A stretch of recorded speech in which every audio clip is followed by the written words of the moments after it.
जो देश में बहस एक छिड़ी है बीते दौर में भी, कोट अनकोट राष्ट्रवाद, मैं आपकी इन्हीं बातों से उस लाइन को आगे ले रही हूँ। जी जी जी जी। उसे आप किस तरह से देखते हैं, खुद को इस बहस में कहाँ पाते हैं? मैं तो बहुत बड़ा राष्ट्रवादी हूं, बट अनफॉर्चुनेटली और fortunately I don't belong to any political ideology एक एंड आई डोंट राष्ट्रवाद बिलोंग जिसका टू आप एनी जिक्र पॉलिटिकल कर रहे हैं, पार्टी। दूसरा राष्ट्रवाद वो जो बहस में और सुर्खियों में दिखाई देता है। वो तो बकवास है, वो बिल्कुल बकवास है। देखिए ऐसा है, किसी और टाइम पे बुलाइएगा तो फिर हिंदुस्तान की या भारत की, भारत इस देश का नाम भारत है, ध्यान रखना। इंडिया और हिंदुस्तान नाम इन्वेडर्स ने दिया है आपको। कभी 2500 वर्ष पहले अलेक्जेंडर जब आया तो उसने कहा इंडस सिविलाइजेशन जो है, उसके बाद जब दूसरे लोग आए, आपके देश का मूलभूत नाम है भारत। शकुंतला और दुष्यंत के प्रेम का प्रतीक भारत के नाम, भरत के नाम पर आपका देश है। किसी जगह तो एक रहो यार, नाम भारत है, हिंदुस्तान है, इंडिया है।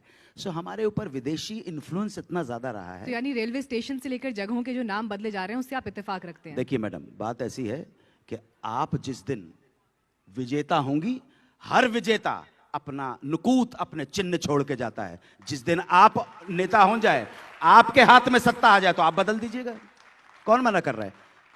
जिस दिन आपके हाथ में सत्ता आ जाए, अमेरिका जहां जहां गया उसने चीजें अपने हिसाब से की हैं। ध्यान रखिएगा, ब्रिटिशर्स तो अभी कुछ साल पहले आए थे, उससे पहले मुगल आए, लोधी आए, पठान आए। जो जो विजेता बनेगा वो अपने चिन्ह, अपने इम्कानात, अपने नुकूद उन लोगों के ऊपर छोड़ेगा जिनके ऊपर उसने राज किया है। अगर आपके देश ने कहीं जीता होता तो मेडिसन स्क्वायर गार्डन पे माइकल जैक्सन और वो लेडी गागा का नहीं, पंडित भीमसेन जोशी का गायन हो रहा होता। आपने कभी कुछ जीता ही नहीं है, आपने कुछ जीता ही नहीं है। लेकिन आपके देश के अंदर बातें करने वाले बहुत सारे लोग हैं। आपके देश की वैज्ञानिक चेतना किसी से कम नहीं थी। वराहमिहिर थे, आर्यभट्ट थे, रामानुज थे, शंकर थे, सुश्रुता थे, चारवाक जैसे लोगों की विराट परंपरा रही है। लेकिन आपने उस वैज्ञानिक चित्त को, उस वसीयत को कभी आगे बढ़ाया ही नहीं। इसलिए जो कौम अपनी वैज्ञानिक चित्त को और वसीयत को आगे नहीं बढ़ाएगी, उसका हारना सुनिश्चित है। जिम्मेदार कौन है? जिम्मेदार हम हैं, जिम्मेदार मैं हूं, जिम्मेदार आप हैं, जिम्मेदार यहां बैठे हुए तमाम लोग हैं। जब तक ये देश कलेक्टिव रिस्पॉन्सिबिलिटी नहीं लेगा, इसी तरह से छोकरियों की तरह बातें होती रहेंगी, देश का कोई भला नहीं होगा। आइए गली गली नुक्कड़ नुक्कड़ के ऊपर चर्चा की जाए कि हमारे पतन के कारण क्या हैं, क्यों लड़ते हैं। धर्म, जाति, संप्रदाय, अंचल, भाषा के नाम पर एक नहीं हो सकते। अरे कम से कम भारत माता के नाम पर एक हो जाओ, इतना क्या नाम है? वो कहेंगे भगवा, वो कहेंगे हरा, वो कहेंगे सफेद, तुम तिरंगे पे टिके रहना। उसी में तुम्हारा भविष्य है, उसी में तुम्हारा मुस्तकबिल है, उसी में तुम्हारा फ्यूचर है। इसके अलावा और कोई चारा नजर नहीं आ रहा। ये बोलेंगे पॉलिटिशियन को क्यों दोष देते यार?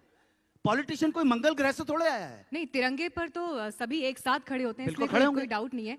लेकिन रात 11 बजे अगर फिल्म का कोई शो है और उससे पहले अगर राष्ट्रगान होना है, तो आप उस बात से इत्तेफाक रखते हैं क्या? बिल्कुल रखता हूं। कि थोपा जाए तो वो एक्सेप्ट किया जाए, कबूल किया जाए? मैडम, बिल्कुल बिल्कुल। हर स्वतंत्रता बंधन में होती है।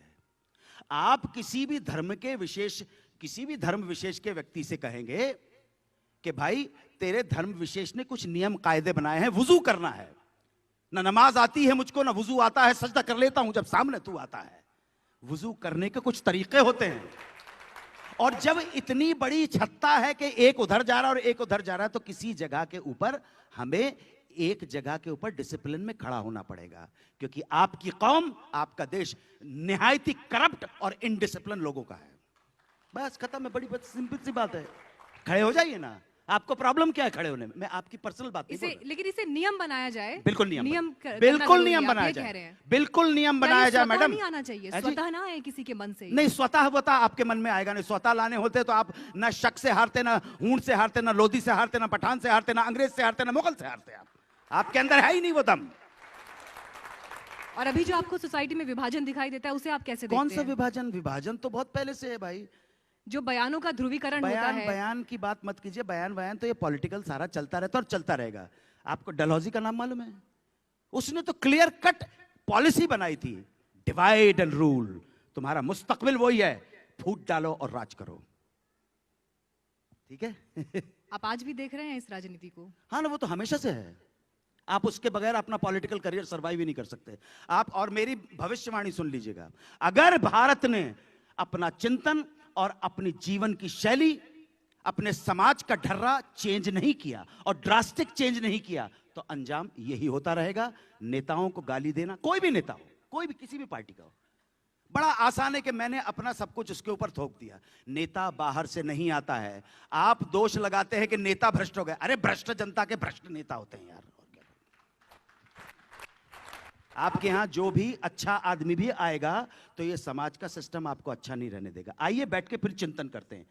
पूरे देश में आओ ना, किसी पॉलिटिकल मत होना, निष्पक्ष भाव के साथ, रैशनल होके, तटस्थ भाव के साथ आइए चिंतन करते हैं, मनन करते हैं, अध्ययन करते हैं और निष्कर्ष निकालते हैं जो देश और मातृभूमि के संदर्भ में जो कल्याणकारी होगा उसको फॉलो करें। एक नाराजगी मुझे आपके अंदर दिखाई दे रही है इस व्यवस्था को देखकर, या जो भी तकलीफें अभी समाज में दिखाई दे रही हैं। लेकिन इन सब के बीच सवाल ये कि क्या आपको लगता है आवाज दबाने की भी एक कोशिश सोसाइटी में दिखाई देती है? नहीं, कि अगर विरोध का एक स्वर दिखाई देता है, उसे दबाने के लिए बाकी लोग आगे आते हैं, क्या ये आप महसूस करते हैं? जो मैं विभाजन को लेकर भी आपसे सवाल कहाँ, अरे भाई मैं आपके चैनल के ऊपर इतनी बड़ी बात बोल रहा हूँ मैडम, आज से 50 साल पहले बोलता होता तो मेरी बीवी को उठा के लेके जाते यहाँ से।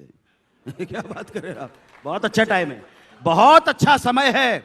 मीडिया इतना पावरफुल है मैडम इतना पावरफुल है। आपसे मैं सच बोल रहा हूं आपको भाई लोगों, एक बात, पुलिस वाले से डरे या नहीं डरे, नेता की गुंडागर्दी से डरे या नहीं डरे, लेकिन मीडिया से लोग डरते हैं।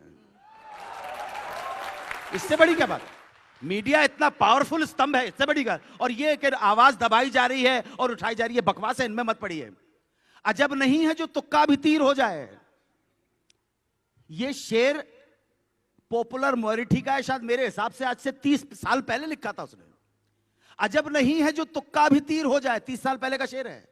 अजब नहीं है जो तुक्का भी तीर हो जाए, फटे जो दूध तो फिर वो पनीर हो जाए। अजब नहीं है जो तुक्का भी तीर हो जाए, फटे जो दूध तो फिर वो पनीर हो जाए। और मवालियों को न देखा करो हिकारत से, न जाने कौन सा गुंडा वजीर हो जाए। आज की बात, चलो ना, आजा, चल धन्नो। जी जी।